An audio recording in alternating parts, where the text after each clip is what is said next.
All right, welcome back to another edition of the New Mexican Sports Podcast. I'm your sports editor, Will Weber, as always, joined by James Barron, who's not eating today. That's like 2 or 3 weeks in a row where James has not been snacking while we do this podcast.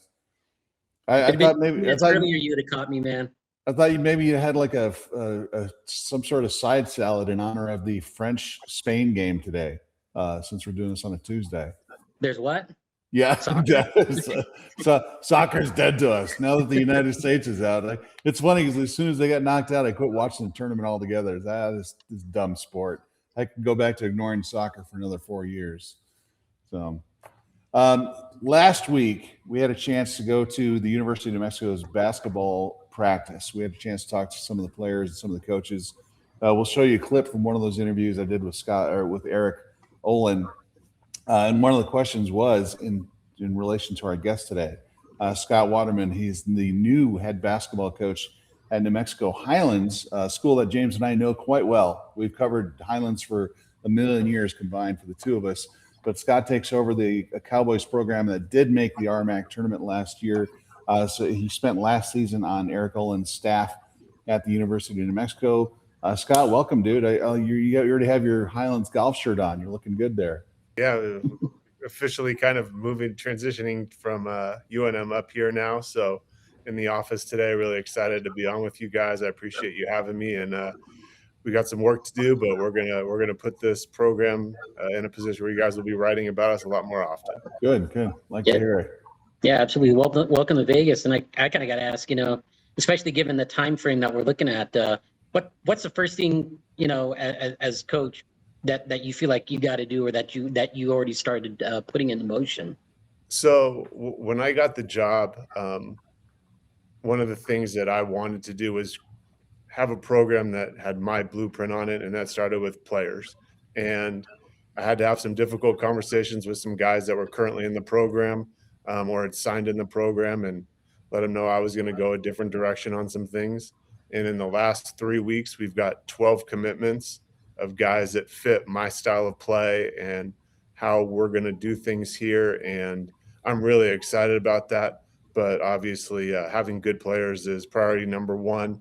At the same time, I've been juggling multiple things of learning how the campus operates, hiring an assistant coach, trying to move all at the same time. So my life is kind of a little bit of a circus right now. I have a lot of notepads with a lot of random notes. I wish I was more organized in terms of, I knew I wrote this down somewhere, but I can't find it. But it's great. Like, I couldn't be happier to be in the position that I'm in and to be a head coach of the New Mexico Highlands basketball program. Yeah, your life has been a circus the last few years, because when I was digging into your past, I know you're like a lot of coaches. You've had your foot in a lot of different doors.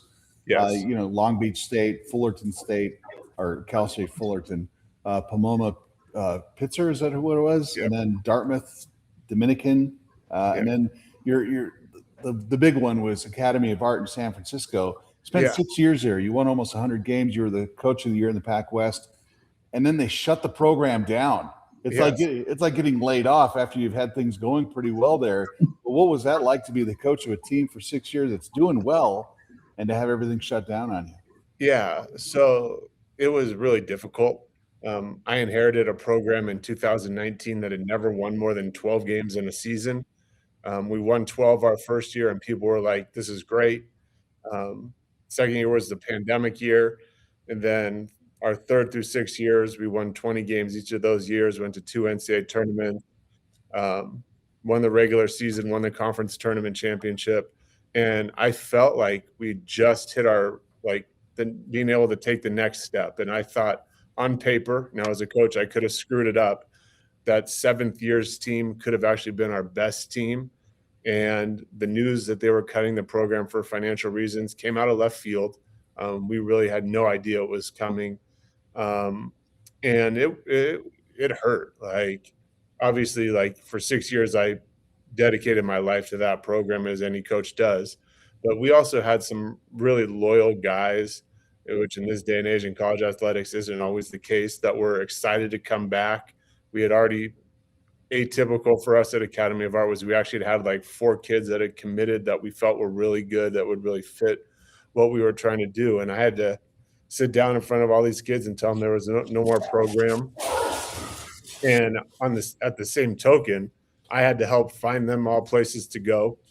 I had to help my 2 assistants find places to go. And I would unselfishly put that everybody else first, and I would figure out my career afterwards. And I was lucky enough to end up at University of New Mexico with Coach Olin, who I'd had a long-standing relationship with.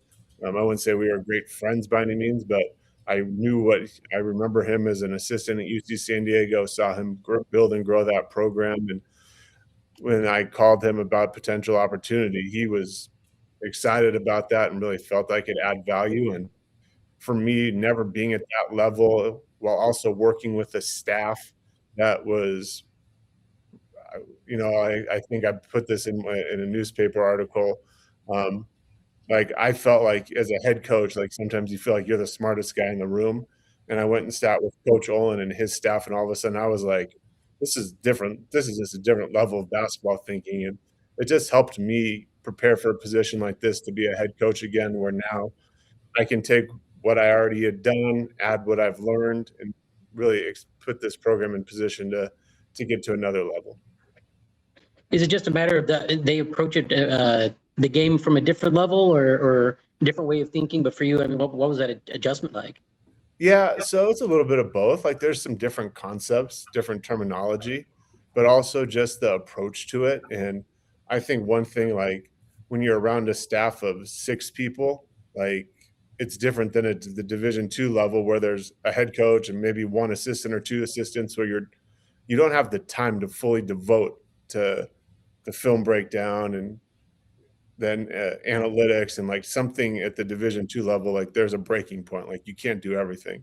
But being in that environment where there's so much resources and manpower with great people that really cared about the program and have a great basketball knowledge, it just elevated everything. So again, like, it was a little bit of both, but it also for me was like, I was doing this the right way, or this is a better way to do it. So it's just a little bit of tinkering on my behalf of how I would go about things in the future.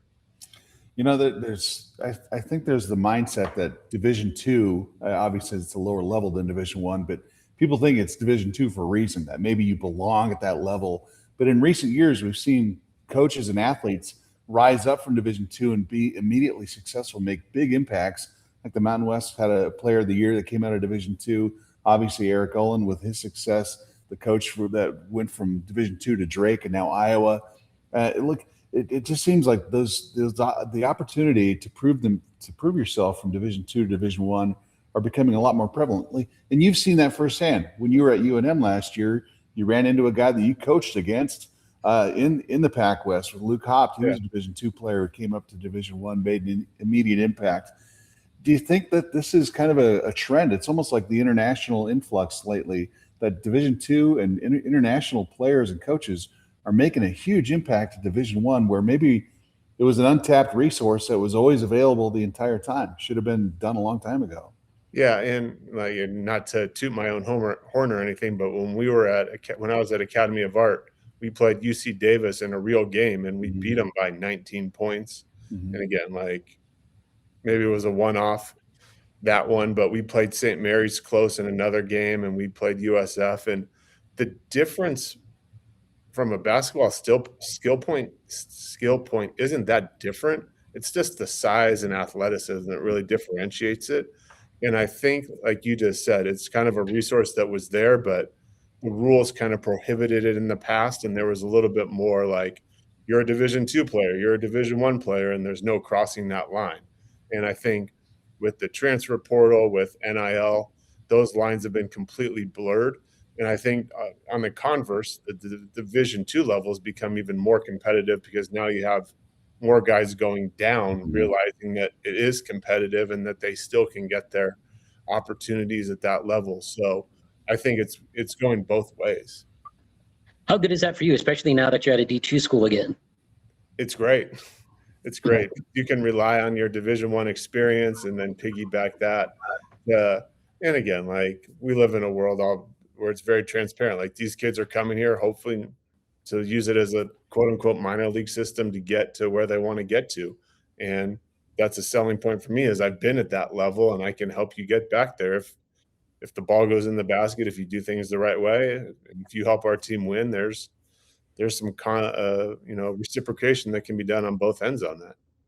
You can make the argument that you're walking into a spinning propeller blade at New Mexico Highlands. I mean, that's a school that's been in the media a lot lately for stuff that not necessarily just athletics, but when we stick to just basketball, it's a team that did make the conference tournament last year. Started slowly, but turned out on towards the end. But I think one of the big side notes that no one really talked about Highlands last year is they had 48 players on the roster at the start of the season, and if you read between the lines, I think the idea was that they were just trying to boost enrollment and do things like that. But how do you clear that mess up? And are you going to have a roster that has almost 50 guys on it next year?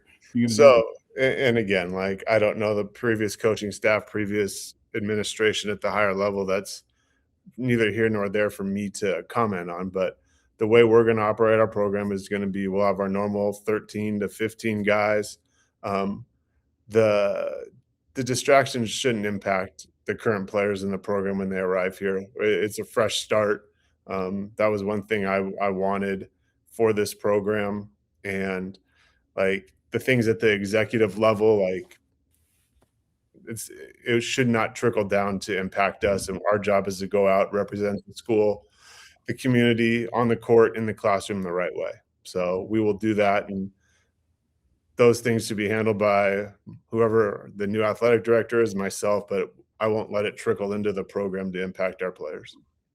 What were those discussions like, especially with the people that, were in part of the search committee there at Highlands, as far as what the situation was, what you're walking into? And obviously, we've seen that the changes are continuing too, with the AD position being open. But I mean, obviously, I got to feel like you were aware of what was coming and what was happening. Yeah, they gave me the heads up. AD Scott Noble in the process let me know that he was going to be retiring June 30th to go deal with some family issues.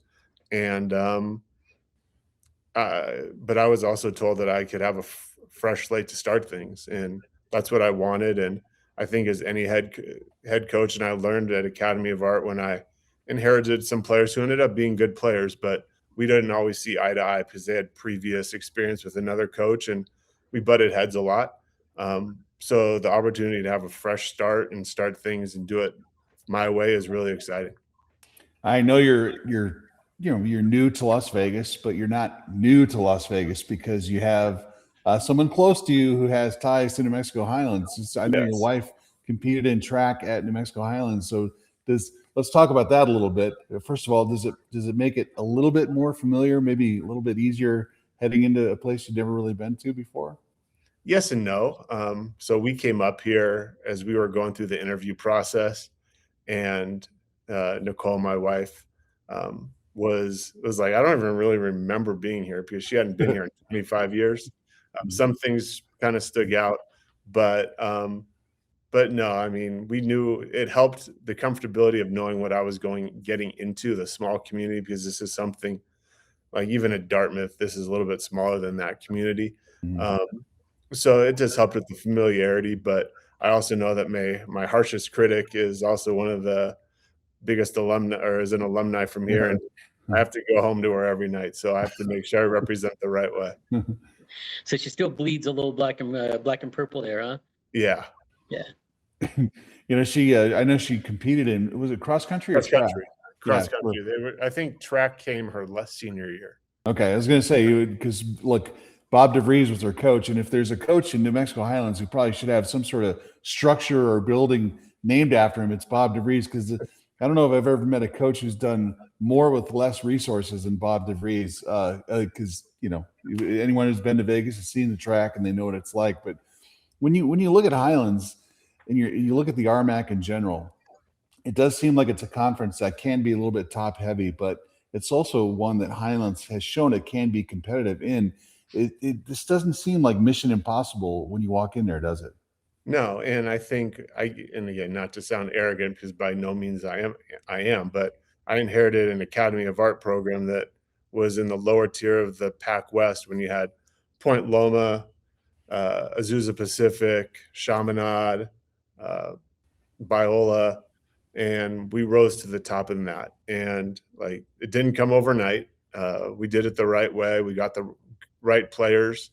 I think you mentioned it, like with Coach DeVries, you have to outperform your resources, which I learned at Academy of Art how to do. And it's not going to be something that's built overnight, as much as I would love to do it that way. And hopefully in the first year, we can put a standard on where the program's going to be and not let it dip below that.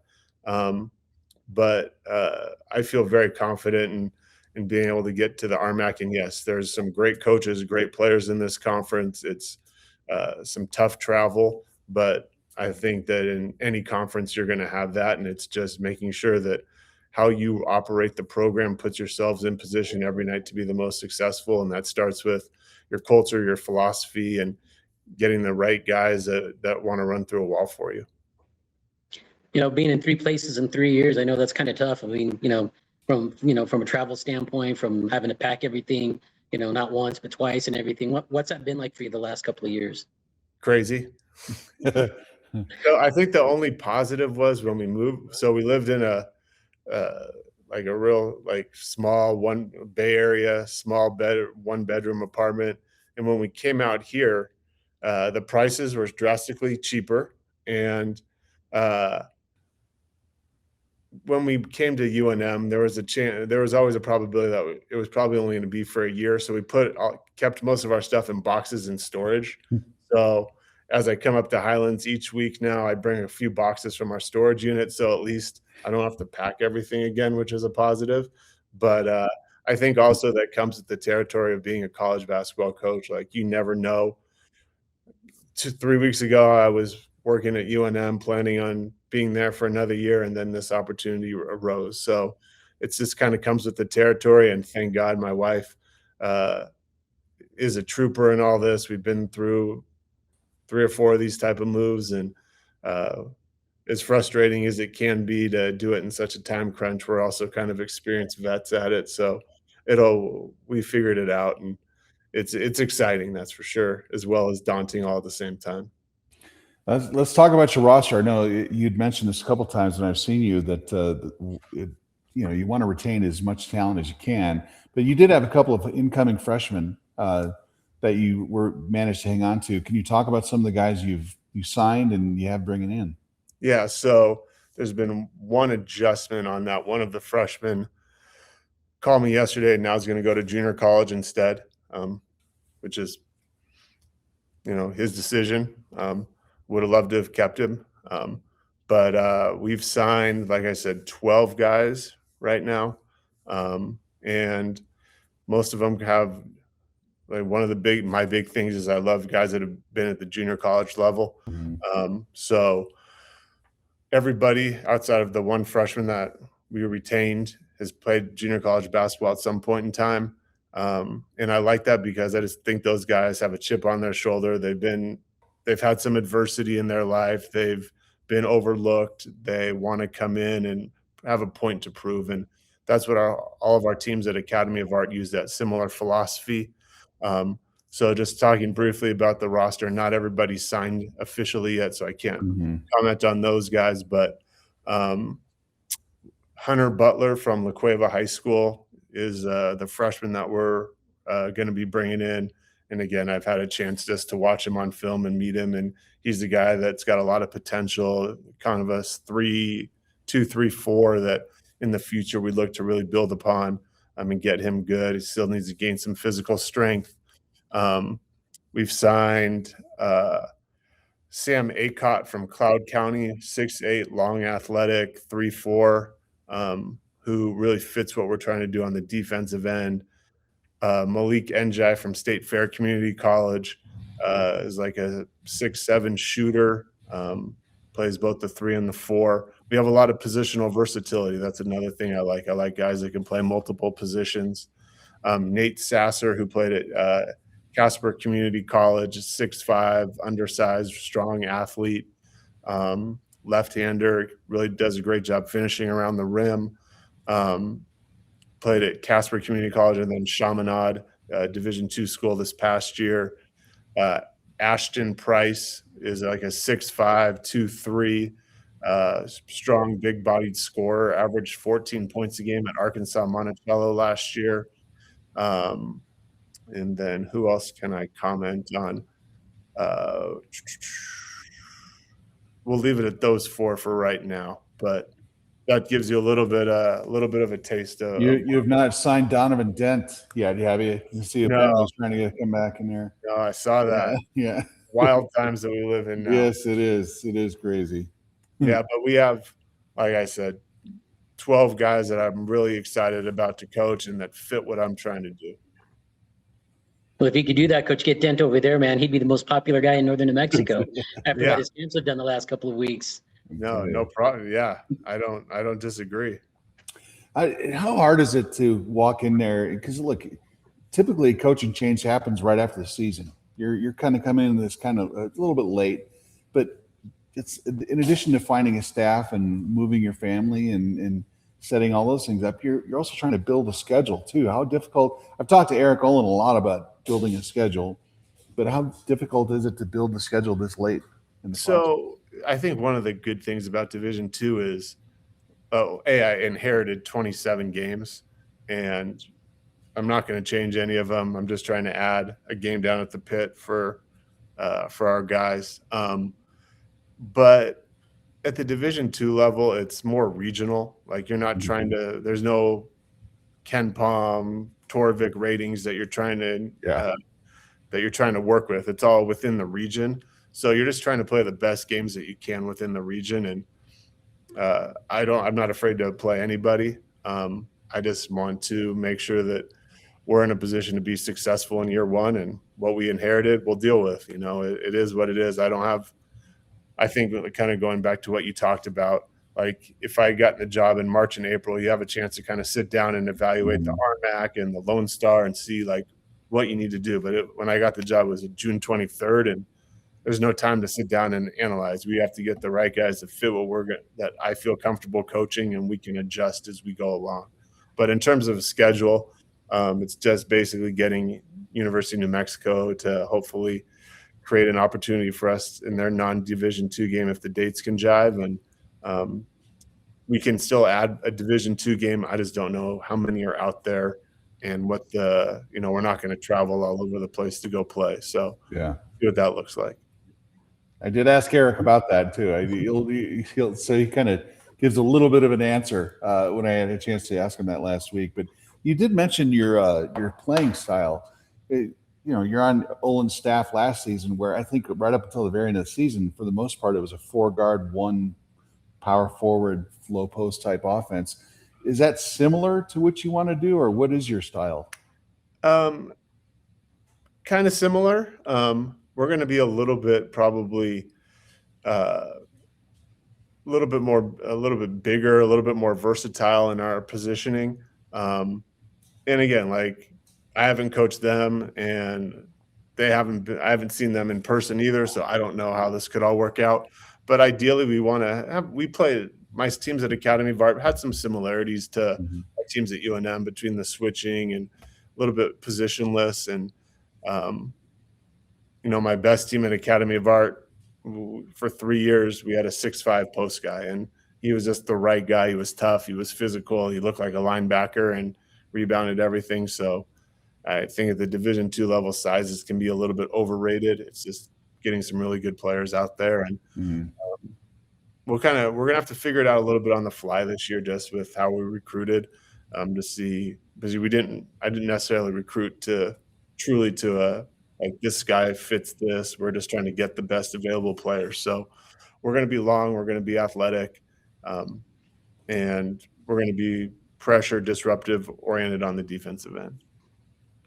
I know you just mentioned there, you're kind of trying to find the best guys available out there, but how important is fit, even given the shortened window that you have for recruiting? Are there certain types of guys that you're still wanting to get, and not just necessarily just kind of bring in anybody? So right now we're still looking for, one more guard would be ideal.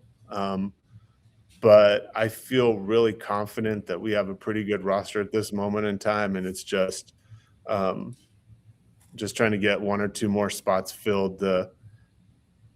to be a little bit more developmental guys for the future and see where, and if someone pops at the end and that's pretty good, we still have the money left to make that happen too. You never know what can happen in the Division II world since we don't have summer workouts.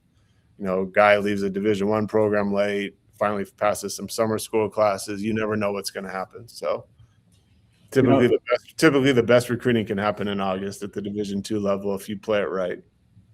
You've had your stints at Division II, obviously, a stop at Division III, and you've had Fullerton, Dartmouth, the Beach, and UNM.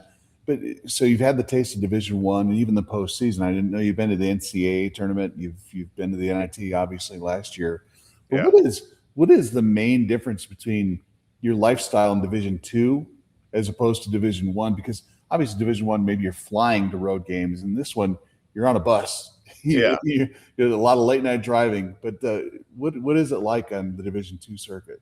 Yeah, it's different. It's probably not the glamorous lifestyle that we had at UNM by any means, but it works, and if you're in it. Like, one of the things that was hard for me at UNM, and it was a great thing, I enjoyed it, but it was like, this sometimes isn't real life. Like, you're getting on a charter flight, staying in really nice hotels. Like, in reality, that's really not the case. And Division II is a little bit more breath of reality to it. And again, like, I loved my life at New Mexico. It's great. But this is just a little bit more like reality of what the real world is, and kind of hitting upon like one of the biggest differences. Like, Division II believes like one of their mottos is like work or balance, like student athlete balance. Mm-hmm. And so like UNM, they're in week 7 of summer practices, and Division II on May 1st or whenever we get out of school, I say, see you guys, and I'll see you August 17th or when school starts again. And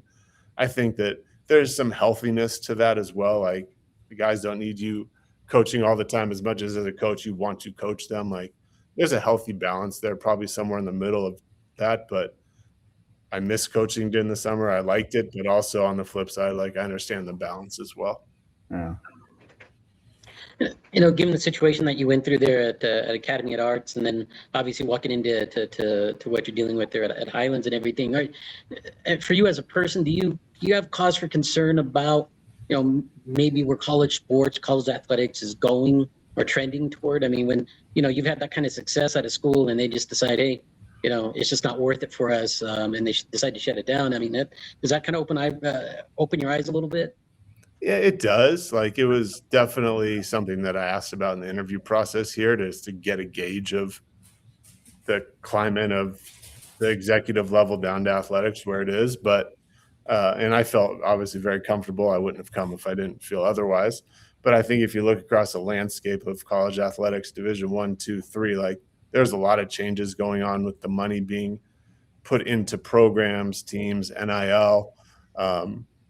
You look at like college enrollment across the board isn't what it used to be, with some of the opportunities that kids have with whatever. Like, I'm not trying to go into the economical analysis here by any means, but it seems like college attendance is dropping a little bit. Mm-hmm. And I think across the landscape, like, there's going to be over the next decade, some serious looks of how athletics operates at some levels and what that means and what that looks like. Now, I don't know what that means. This is just one person's conjecture of what this would be, but just at the Division II level, it wouldn't be surprising, or Division III level, as you see like a couple schools every year that are dropping sports or dropping departments, just analyzing how athletics truly fits into their model. And it's going to be different for everybody. Some schools may want to really focus on it. Some may be like at Academy of Art, it's an art school, 200 student athletes. It's pretty easy to cut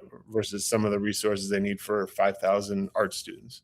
So it's going to be an interesting time ahead, that's for sure. And if you look at the Division I level with the NIL and the money and football, like, there's a lot of questions, and I have no answers. This is just complete opinion of one man.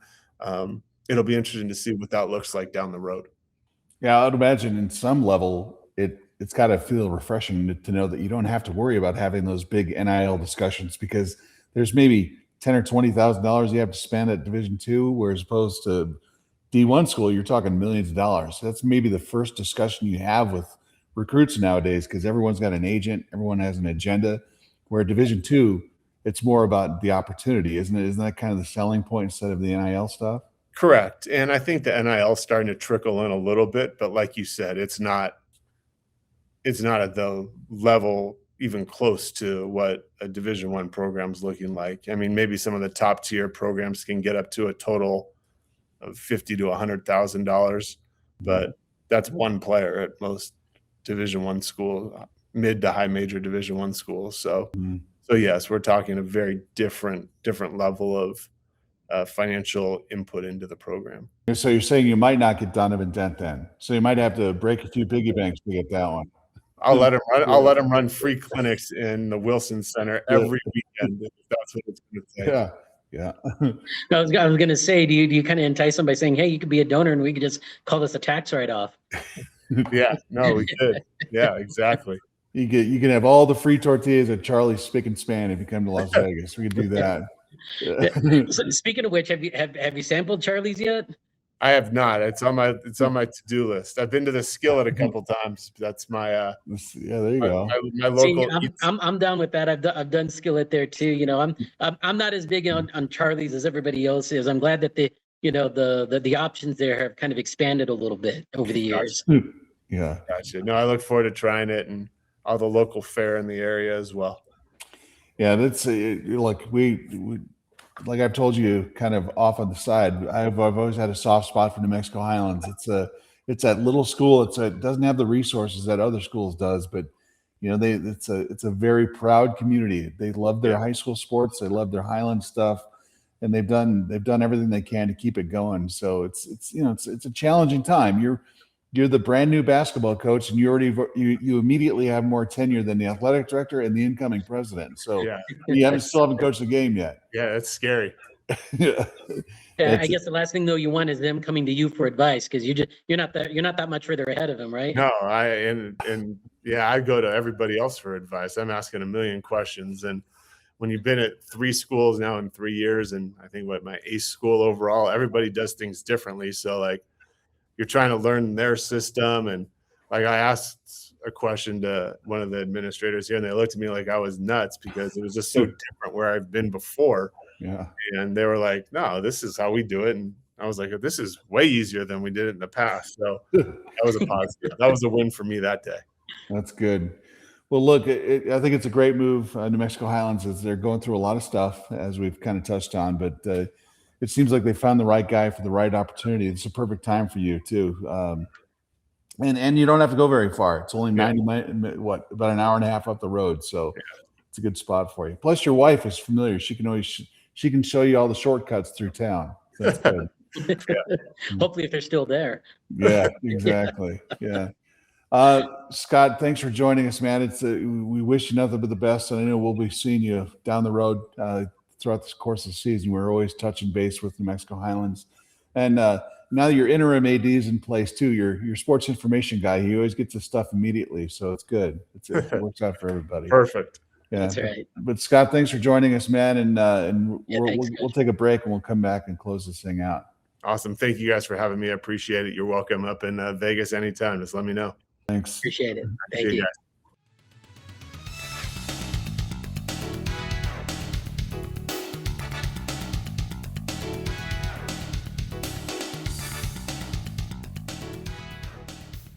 All right, that was our guest this week, Scott Waterman, the new head basketball coach in New Mexico Highlands. Seems like the perfect hire for that school. They need a stabilizing force, and he seems like the guy. So pretty impressive.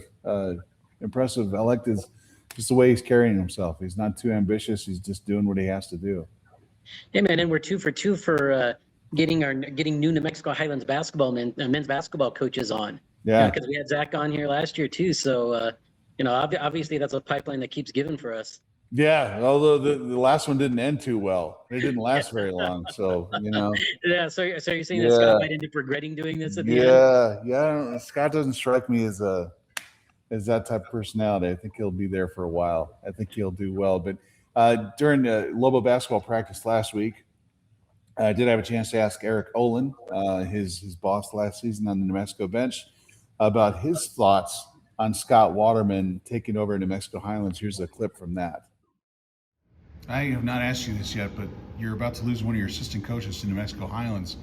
What is Highlands getting out of a guy you're about to lose? Oh, I'm glad you asked that. Scott Waterman is a fantastic basketball coach, and I couldn't be happier for him. Terrific decision by Highlands. I think he's going to do amazing things there, and we could not be more appreciative of his time here. Having him come out, for me, having another head coach with someone of his experience on the bench was super valuable for us last year. I think obviously our players benefit from someone with that type of understanding and experience. Our coaches benefit from that, like just his perspective, the diversity of his experience, and then just his approach to it, right? Like again, he's been a head coach, he's been a very successful head coach, and he showed up and with a kind of no job too small approach to it. If we needed him to do scouting, if we needed him to do individual workouts, you name it, he was all in on a daily basis. And just super appreciative of our time and feel fortunate to have gotten to work with Scott, and I'm fired up to see what he's going to do. I also had a chance to ask Eric Olin about the possibility of scheduling Highlands. Of course, the Highlands was in the pit last year, and this is what he had to say about that. And will Highlands appear on the schedule again next year? Is that can you work that in there? If it's possible, we can't control all the dates and all the things, but yeah, if possible, we would certainly work with Scott. Yeah. Once again, that was Scott Waterman. Of course, the last one was Eric Olin, New Mexico basketball coach. But talking about Scott Waterman, the head basketball coach at New Mexico Highlands. Look, James, we're right at the end of the World Cup. Thank God for that. I'm a little burned out on soccer. We're recording this right in the middle of the Spain. I know. I was just. I should give away any if for all the people who aren't watching. Well, I haven't seen any of it. I'm gonna guess it's 0-0. Is it still scoreless? No, actually, it's 1-0 Spain. Wow. Oh, so somebody's actually losing. I know neither team. Scored on a penalty kick in the 23rd minute. So yeah. Well, all the teams I thought were going to win didn't. So I think you give them the kiss of death, Yeah. So. I had Netherlands against Brazil in the final. You had America in the quarterfinals. I did. I didn't think Belgium was that good. Turns out their waffles are better than their soccer, but that still worked out for them. But yeah, all I can say is go England. I don't know why I'm saying that, but if I was kind of rooting for Norway and then Norway lost, and so whatever. Not that it really matters, but by Sunday. A little bit about Argentina here. Yeah, Argentina, exactly. Yeah, it's funny. I of course, when you doom scroll in the middle of the night, I came across a reel on Instagram about what a terrible country Argentina was, and even though I never really understood about the history of Argentina, I came out of it thinking, hey, it's 2:15 in the morning. I hate Argentina, and I don't even know why. Just because that stupid Instagram reel. I don't know if any of it's based on fact, but I don't like Argentina now. So there you go. And yet people love Evita. Yeah, and I guess I wonder if they get together, they ever talk about the Falkland Islands whenever England and Argentina get together. But that's neither here nor there. That and the hand of God are the two things you don't want to bring up with English people. Right, exactly. or both, either side. So it doesn't really matter. Yeah.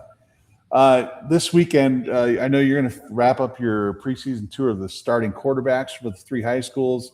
The only one left is St. Mike's, right? Let's backtrack a little bit. Go back to Santa Fe High. With that story ran last weekend. Do the Demons finally have their guy that can carry them on? It's interesting because I think on one hand they do. I mean, they've got a veteran quarterback there in Manuel Pena. He's been in that offense for the last few years, ever since he was like a freshman. He kind of knows what Adrian Gonzalez wants out of that offense. But at the same time, I think the one thing they struggled with last year was throwing the ball. And I know he's worked at it and he's gotten a little bit stronger. But this is a guy that's he's good in the short routes, he's good in the intermediate routes. But if you're going to try to beat him deep, he's not. I don't think he's that guy. With Francisco Romero, he's a complete package. Next year he'll definitely be the guy no matter what. And I think people will really see, what he's truly capable of. But man, I saw him last year. He was in a mop-up duty against Los Lunas. But the first thing I noticed was like, wow, that guy's got an arm. I mean, he was making some throws that I was like, wow, I hadn't seen quarterbacks make there at Santa Fe High in a while. So I think if you just look at it from a purely talent standpoint, you probably want to go with Francisco as your quarterback just because he's got the most potential out of between the two. But Peña's a really sharp quarterback, and I think he does a really good job. One thing that I pointed out in my story was, one of the things that they didn't want to do was put the ball in danger, and the one thing that he didn't do was throw picks. He only threw 6 picks all last year, but at the same time, they didn't throw the ball more than like maybe 90. I think it was like 93 times they threw it last year. So they really tried to limit, his how much they did things through the air, and even when they were struggling, against some of the better teams like Los Lunas or La Cueva, they didn't really deviate from giving the ball to their running backs and kind of not putting the pressure on Manuel to kind of handle things there. I think it'll be much the same way this year. They've got a little bit more talent, especially in the backfield. I think there's maybe 3 or 4 guys that can handle the ball. And I think this team will still primarily run it, but regardless of who the quarterback is, if they throw the ball more than 10, 15 times a game, I would be surprised unless they're in a situation where they have to. But if you wanted me to make a guess as to who's their quarterback's going to be, I would say right now it's Peña, just because I think he's just the more mature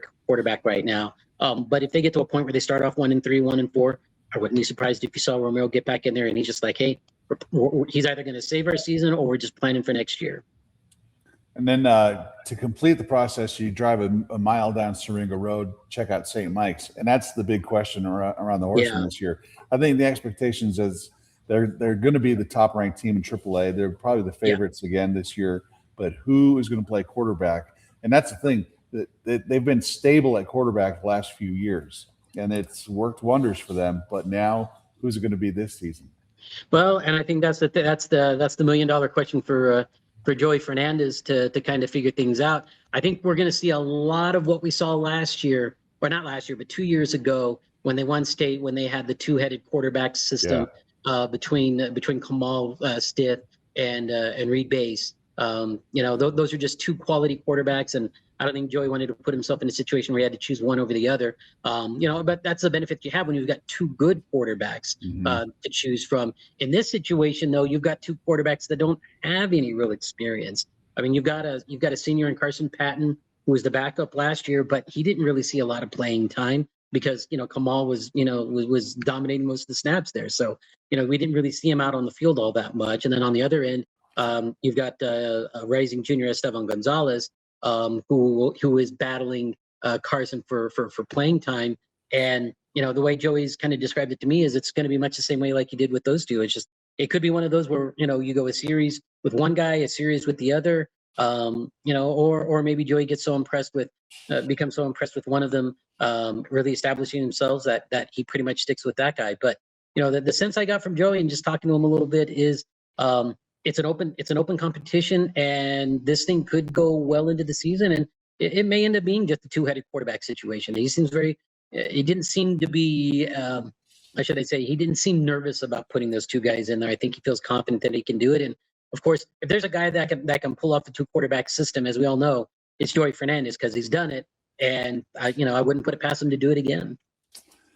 Now, there was some other high school news last week, really kind of trickling into this week, is the NFHS has adopted a new policy for baseball, which allows you to use a drop 7 baseball bat starting in 2 years. And that's a huge thing. Anyone who doesn't understand that, it means that your height to weight ratio is -7. So if you have a 33-inch bat, it can weigh as little as 26 ounces, which is basically you're swinging a broomstick. Basically. Right now it's drop 3, so you're basically swinging a pretty heavy bat, which is the equivalent to kind of what college athletes do. But if you go to drop 7, that you can generate a lot of bat speed, and I think you're going to see a huge increase in home runs and power numbers. It still has to be the BB Core style bat, which kind of deadens the ball a little bit. But hey, when you're swinging a bat that's that much lighter, I think baseball is going to go through an offensive explosion as soon as this becomes reality. I would be really interested to see what New Mexico does with it. Of course, New Mexico was the last state in the country to use wood bats up until a few years ago when they finally switched to BB core. Whether New Mexico actually adopts it, we'll see. But it is an NFHS rule right now, which has a chance to revolutionize high school baseball. So. Yeah, well, is it really revolutionizing it, or is it just simply bringing it back to where it was when we had the aluminum bats? And when you could have a 5'3" kid sit there and just knock one out from dead center field. I don't know if it'll be quite to that level, but and I'm sure some of it is probably just trying to bring back how should I say, the entertainment value to the high school game, because it'll be entertaining for sure. Yeah, it certainly will be, but I'm not sure if we're ready for those 13 to 12 games like we used to have back in the day. I like where the game is right now. I think I think the way it's played, where you put a little bit more emphasis on kind of strategy and being able to put the ball in play and moving guys over. I think, especially in this state, I think it works well for the talent that you have here. It'd be a little disappointing to see them go that route, but I'm sure obviously if NFHS is allowing that, obviously it's going to be available for the players to use. I just kind of worry that it'll, obviously we'll see this inflation of offensive stats compared to where it has been the last few years. Yeah, there's no greater equalizer for high school baseball than using the wood bat. We saw that with bats. There was a massive increase in home runs up until about 10, 12, 15 years ago. And then they went to wood bats, and all of a sudden, and then it just dropped like a cliff. Yeah. Then it became about skill and technique, and I think it was for the betterment of the game. But then you kind of get away from it. You're kind of going back to the old style. But we'll see. We'll see where that goes. Some more baseball stuff. I know the Santa Fe Fuego, and they're in their all-star break right now. I'm planning. I did this interview last week and went and talked to Connor Hickey, who's basically a Triple Crown candidate. He's leading all three major statistical categories in the Pecos League for a last place team. So we'll have a story on that. But of course, the Fuego are doing their Field of Dreams promotion, their camp this weekend for special needs kids. I'll head out there on Saturday just to take a look at that. But yeah, high school, look, lots of baseball. And I hadn't been out to a Fuego game in a while. And of course, the Fuego game I finally decided to go to interview Connor Hickey. They'd been playing for an hour and a half, and they were in the third inning. It's like that now I remember why I don't come out here anymore. That's right, man. It's like it all comes back to you. Like, oh yeah, this is why we don't come out here. Yeah, yeah. I tell you what, if they ever went to a drop 7 in the Pecos League, it would be terrible. It would the games would never end. But I know the city of Santa Fe is working hard. They're doing whatever they have to do, but it really does look like a UFO landed in the middle of the infield at Fort Marcy, because the pitching circumference, the dirt circle, is wide enough to fit a merry-go-round ×2. It's absolutely enormous. Looks like a helipad in the middle of that field. I'm thinking that somewhere in the Santa Fe city budget, there has to be enough money to get a hose to water that infield. Water the grass out there. It looks absolutely miserably terrible. And you don't see from a distance, you can't tell how bad it is until you walk the field after the game and think this. And then you see it and you're like, wow, this is pretty rough. Now I understand why the Fuego stink so bad, is because no one. You wanted to use another word. Yeah. I thought Matt was gonna have to jump on the bleep button right there, but it's really. I think we're reaching a point where the city of Santa Fe either commits and does something with that field, or just move the team out of Santa Fe. That is blasphemous. Yvonne Encinius is going to punch you the next time she sees you. He probably will, but at the same time, that team cannot compete because no one wants to come. I mean, you're not wrong with your assessment, and especially given that whatever pitching that they had was gone within a week, 2 weeks, and now it's literally like, I mean, I'm surprised they didn't ask you to stay on the mound once you threw the first pitch. Yeah, well, and then their innings pitch leader is the manager, the player manager, the guy who said they would have a spot start here and there. Well, he's third in the Pecos League in innings pitched because he has to. He doesn't have anybody else. He's out there just with his rubber arm. That's tough, man. And I feel bad for those guys because I don't think it's not for a lack of effort. It's just, especially when you look at that ballpark, it's not conducive to pitching. I mean, I think even Randy Johnson wouldn't have an ERA below 2 if he pitched it at Fort Marcy. So, and you think about some of the options where they could potentially move the team in Santa Fe, the MRC, if they had ever opened the MRC. And then Franklin Miles Park probably has a big enough dimensions to fit a baseball team. But would you feel safe at Franklin Miles Park? I mean, you might step on a hypodermic needle over there or something. Yeah, you definitely would have to clean that thing up and then clean it up some more once you got done with that. And history has shown that if you move a team anywhere in New Mexico, even if it's just a few miles, it's usually the death of the team because you're taking away their soul. The soul for that team is Fort Marcy, and there's there's not a lot you can do there. But if you move them, you might lose the 300 people that show up every night. Well, I think it begs the question too: is it maybe time to either get rid of Fort Marcy, the ballpark at least, or is it just time to just redo it? Tear it down and rebuild it. Yeah, that's the thing is Santa Fe is not willing to spend its money on anything. And if you wanted to redo the grandstand, of course it's a historical landmark. You got to go through all the reams of paperwork and if you do that, then you bring in all of that. And I'm sure they'll find that when they move the field that maybe there's a groundhog community or a prairie dog community, Indian burial ground, something like that. It's going to be a disaster. But really, sitting there watching that thing last week, I thought there's a somewhat simple fix. If you could just slide the field a little bit closer to where they burned the Zobra. If you moved it 20 or 30 feet, which would require you moving part of the grandstand, but we're talking a multi-million-dollar operation here. It'll never happen. It would increase the dimensions in center and right, and it presumably allow you to redo the infield the right way. Because every single year we walk into a Fuego season, they're like, well, I think we're going to be all right this year. We have pitching. We can do this. And then we worked really hard to rebuild the mound, and we've worked really hard to increase to improve the area around home plate. It is the same story every single year.